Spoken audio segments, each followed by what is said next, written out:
Here are 5 errors I went wrong whilst creating my third video. Content quality, title and thumbnail, presentation style, audio, and the post-production. In this video, I'm going to be going through why I'm analysing my own videos, reflect whether we achieved and progressed towards the target we gave ourselves in the first episode, analysing these 5 areas for the third video, 3 things that were great about the video, and choose our action step that we're going to work towards for the next video. Skip to these timestamps if you need quick info. Now, why I'm analysing my own videos and sharing them with you. Now, I'm new on YouTube and I want growth. If we're just making the same videos again and again, we're just going to be making bad videos again and again that no one's going to watch and stay on 5 views per video and 2 subscribers. This is what MrBeast said.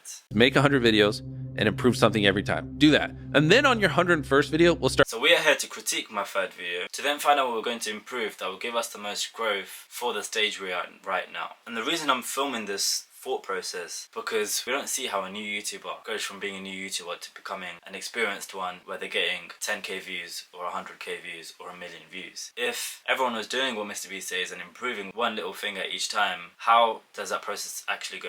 And that's why I'm making these videos, so that you can see my thought process and how you can make small improvements with your own videos yourself without having to compare yourself to others' success and stress too much about making the best video, because all we need to focus on is improving this one thing for the next video, and then the next video we'll need to improve something else, leading ourselves to becoming better YouTubers, right? Better content creators, better storytellers. Now we're going to reflect on what we said we were going to do from the first episode and see whether we have achieved that. So on the first episode, the link's just up here if you wanted to watch it. We were analysing the first video I made, where this is the feedback we gave ourselves. I want to improve my time, how long I'm taking. It was clear that I need to focus on the structure of the video, less focus on the flow. Try and make it easier for the viewers to follow on. Hopefully the next video I can make it easier for someone to follow along on what's actually happening, what I'm actually talking about, what the topic of discussion is, make it clear what that is. The action point we gave ourselves to improve was time management, in terms of making the process it took me to make the whole video quicker and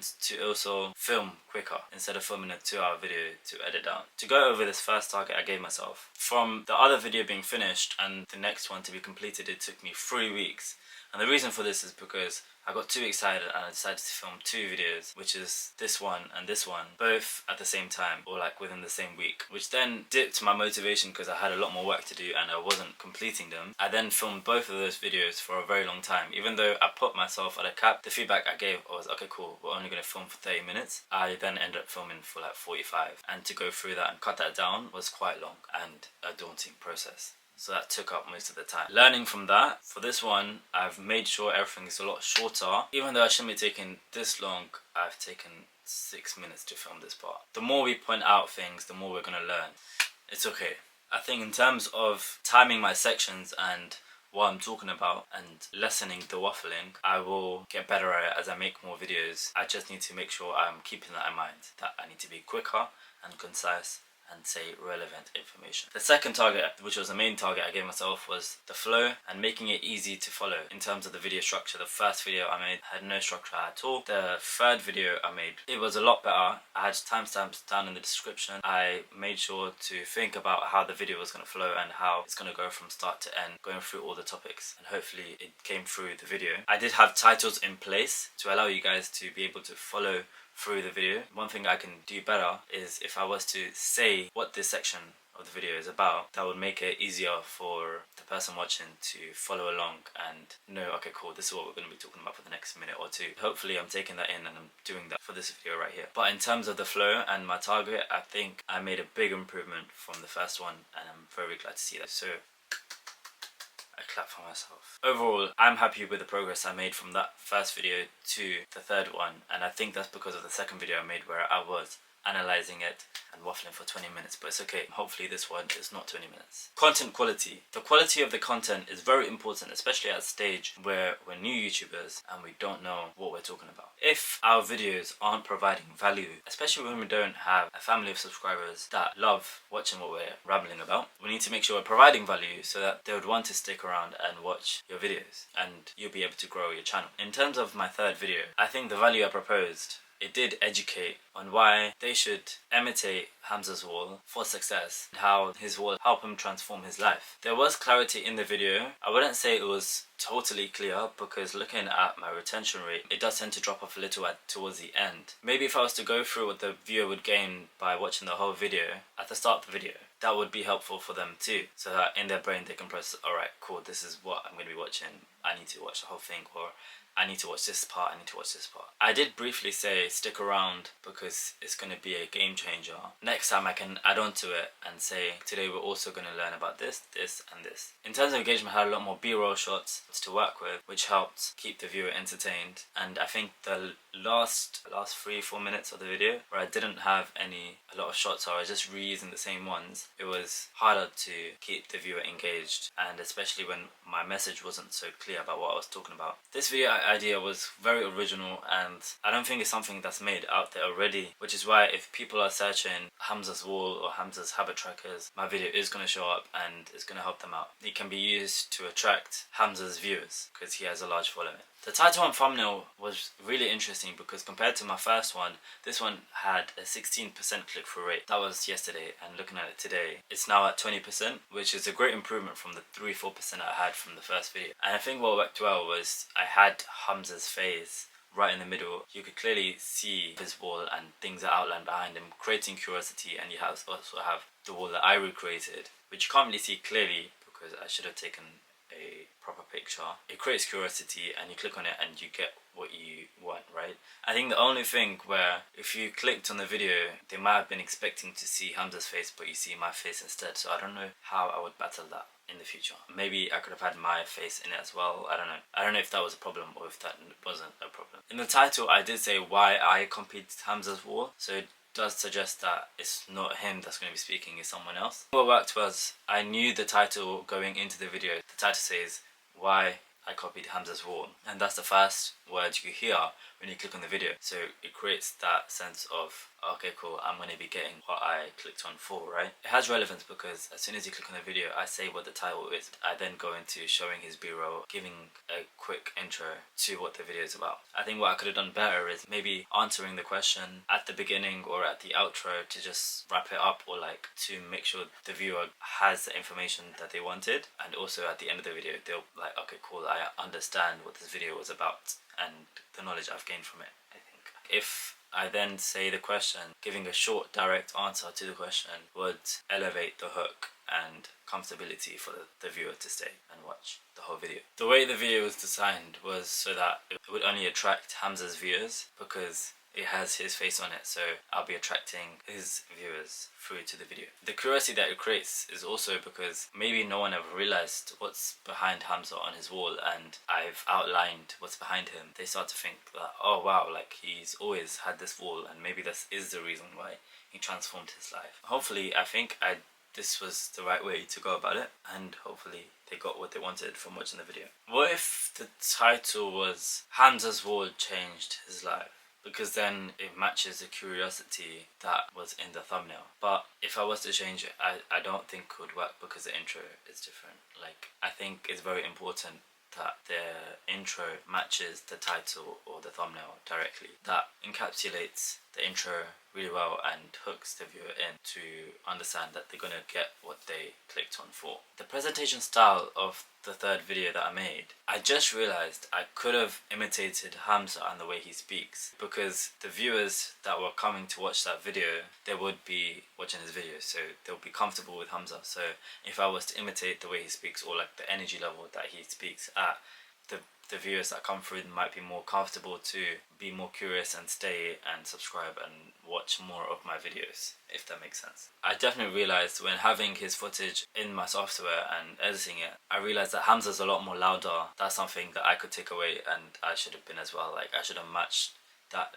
loudness of energy, because the people that are watching are his viewers. I've got mine right there, and there. I've got a couple of them. Well, my entire wall is just like full of like self-improvement stuff these days. I'm a bit of a psychopath. And the body language for this video, I was standing up for that video. It was the first time I was doing it standing up, and I wasn't strong in my stance, so I was moving around a lot and cutting through the ums and pauses. I was like moving around the screen a lot. I ended up kept moving into the video, and hopefully that's something I can keep an eye on next time I make a video standing up. Authenticity, I think I was quite monotone, and I had the same tone throughout the whole video. I think it would have been cool to have some variation to build character and to build rapport with the people that's watching, but I didn't have that. That might be because of comfortability with the camera and, you know, getting more comfortable going outside my comfort zone. The facial expressions was quite monotone as well. I think if I had a lot more energy and I took what I'm saying and actually said it as how I would say it in real life, it would evoke more character and emotion to the viewer. Not that there was much emotion to be said about that video, it was just me educating you guys, but if I thought about what was being said, I could put more emotion and passion into it. Does that make sense? But I think that'll come with time. I'm getting comfortable with the camera. And my on-camera presence, I was definitely confident, but I don't think I was engaging. I don't think I was talking with you, I think I was just talking at you. So I think I was definitely confident, but I don't know if I was engaging. And I don't think I was. I think the editing made it engaging. I don't think me as the way I was speaking to you guys was engaging. Does that make sense? Hopefully, I don't know. Now, audio was something like, I was sure that the camera had good audio, and I'm sure it does, but there's moments where you hear a lot of background noise, maybe because the camera's a little further out for me. But in every YouTube video, 101 course video, whatever, that talks about becoming a YouTuber, they do say audio is way more important than your video quality. Prioritize your audio. I don't know why that is, I don't know the science behind it, but when having Hamza's B-roll footage in my timeline and doing that intro, I had to lower his voice because his voice was just too loud and my voice was a lot quieter. I had to get him to match my energy and my level, right? So it just shows that to be a good YouTuber, you need to be a lot louder, and I think if I had better audio quality, maybe that audio would be louder, if that makes sense. And I was thinking to use my phone as a microphone to see if that's better, and we'll do a little test right here. And I've seen people use their iPhones to capture their audio, so that's what I'm doing today, and we can see if there's a difference. If not, then this is just long. But this is my contraption right here. I've just tied it to my body so that I can use my hands to move about and talk. But I think audio is a very important thing to focus on and to improve, so that it improves the whole quality of the YouTube video. Reflecting the post-production process. Now, I briefly spoke about this before. The process of getting the third video out wasn't as efficient as it could have been because I filmed 2 videos. I filmed the first episode, and then I also made my third video because I was so excited from the feedback I gave myself in the first episode. I then filmed both videos, which was long to get myself to film and to get the videos filmed. I realize I'm saying and a lot. This then made the editing process very long because both videos that I filmed were around 40 minutes to an hour long of footage that I needed to cut down to get it right. So the motivation dipped for me to get that done and dusted. And that's one thing I learned was if you start a project, you need to finish the project so that your motivation level goes up and then you can go on to the next one. Even though you might be excited to do the next thing, you need to finish that project, otherwise it's just going to pile up and pile up and pile up. Luckily this was only 2 videos, but it's a mistake that I shouldn't be doing again, especially when we're new and we need to focus on being consistent and getting these videos out. So finishing one video would motivate me to then make the next video, and my motivation would go up a little because I had 2 unfinished videos instead of 1. In terms of time management, which we already spoke about before as well, I need to keep remembering not to film for 40 minutes, and I think I've done it again because each video clip I've tried to film has been like 5 minutes, so it must add up. I need to realize the process is to script the video idea that I have, to then ask my sister for help because there's usually like a blur. I'm like, I have this idea but I can't seem to wrap my head around it, so she can then help me get it in a time, I don't know, in the right order. Like she can wrap my head around what I'm trying to say. And then I need to film it, I need to edit it, and then I need to post it. So I need to make sure I go through all of that and then go through it again to make the next video. We need to make sure we're not just focusing on the negatives and putting ourselves down on how much of not a good YouTuber I am. That's why I want to mention 3 things I'm really proud of this video that I made, which is, what am I proud about? I'm really happy about the intro I made. I think that intro was really cool, and I loved like the cinematic bars. I actually did the cinematic bars because I had to hide my desk because it wasn't clean from one shot to the other shot. So that's why the bars came in. I also loved the scrolling part where I was showing Hamza's old YouTube videos. I had like motion blur to my video in the background to make the effect more realistic when you're scrolling. It's like a shh. If you're a little filmmaker out there, you would understand what I'm trying to say. But I thought that was really cool. And the third thing, I remember the day that I had a day off. I was so excited to edit. I just like edited the whole day. I haven't had a moment like that for so long, like for years. I haven't been able to just sit down and edit and enjoy the process of editing and going through the footage. I think that was very satisfying, and it was very satisfying for me to prioritize getting the work done instead of being lazy. So it's very satisfying for me to discipline myself and get the work done, see the outcomes come as I'm working through it. Now, before I get into choosing our action step for the next video, a lot of the small creators that are blowing up right now are creating low effort videos, and they're being consistent. They're attracting a lot of subscribers to their channel with low effort videos that provide value. Low effort videos are gaining a lot of traction on the algorithm, so I suggest you guys do the same. Start practicing your craft on your low effort videos. So to choose our next action step for the next video, I want to focus on my title and thumbnail, specifically the relevance. I want me to have a relevant thumbnail and title. I need to be thinking beforehand on what that is before the video idea even is there, to then make the intro and the whole video idea. I want to focus on evoking curiosity for people to click on and to watch the video. So to choose our next action step, I think everything that I've listed, the one that I need to focus on the most, the one that's going to be most helpful for the growth as well, is my title and thumbnails. I need to make sure that they are evoking emotion, they're evoking curiosity, and I'm grabbing people's attentions to click on them. Now, since this is my focus, I'm going to be making low effort videos because I've seen a lot of small YouTubers start to blow up, which I've talked about on my previous video as well. A lot of small creators are blowing up and gaining traction from these low effort videos and posting consistently, and it's hitting the algorithm. So I want to be taking advantage, and I think you should take advantage of this and start posting, start creating your own low effort videos, providing value to your viewers. I'm going to post 2 more low effort videos focusing on my title, thumbnail, keeping it relevant and creating that curiosity for people to click on. And after that, we will analyze all 3 of my low effort videos to see if I really improved through the 3 low effort videos I've made, or do they have no effort at all. So tune in for the episode 3, and I want you guys to comment down on these videos where I'm critiquing myself, and I want you to share your opinion, see whether you can analyze my videos too. And I would like to hear the feedback you guys have for these videos so I can take them into account and we can work on our YouTube videos together. Now, I'm glad I'm put out on the table everything I did wrong in the 3rd video I made, so that I can learn from them and so that you can learn from them too.